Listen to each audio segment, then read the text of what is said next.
PBS Education is partnered with XBLO and the Commission on Presidential Debates to create a debate toolkit for classroom use. The debate toolkit is located on the Election Central website. The URL is pbs.edu/electioncentral.com. You can also get to this through PBS Learning Media. And I'm going to go ahead and click on the Classroom Debate Toolkit so that you can see what that looks like. It was designed to engage your students through a process of student-led discussions. They are designed to foster meaningful and civil conversations with people who think differently. There are several resources within this page. Two are posters that you may download. One is the All About the President's poster, and it's just a quick click to download this. They invite you to come back on November 9th so that you can see the picture of the 45th president, and we will know who that is by then. And here are the presidents 1 through 44 that can be downloaded from the site.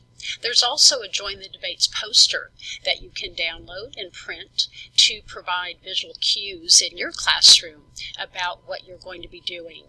I like the fact that it has very easy steps and the keywords listen, share, decide.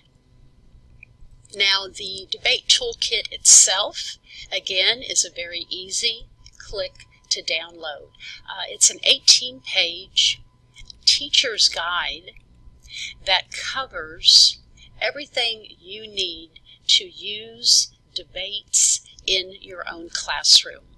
I like the fact that in 6 steps here, what your students will be doing. Also, the fact that there are student roles, so that every student in a collaborative group, which is how these debates are conducted, will have a role, from facilitator to mapper, timekeeper, etc. And then there's a short description of each of those roles. There's another section that talks about how you can create good discussion questions, the qualities of those, some examples. Why might someone choose to give up his or her freedom? How might your life be different without technology? More information about what your students will be doing and the rules of engagement. Also, information about your role, the teacher role. When to interrupt a discussion. Common teacher misconceptions.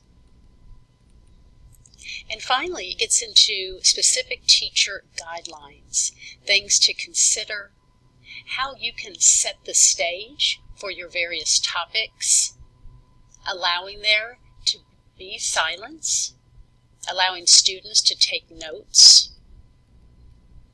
how to prepare your students, discussion and reflection on what is covered.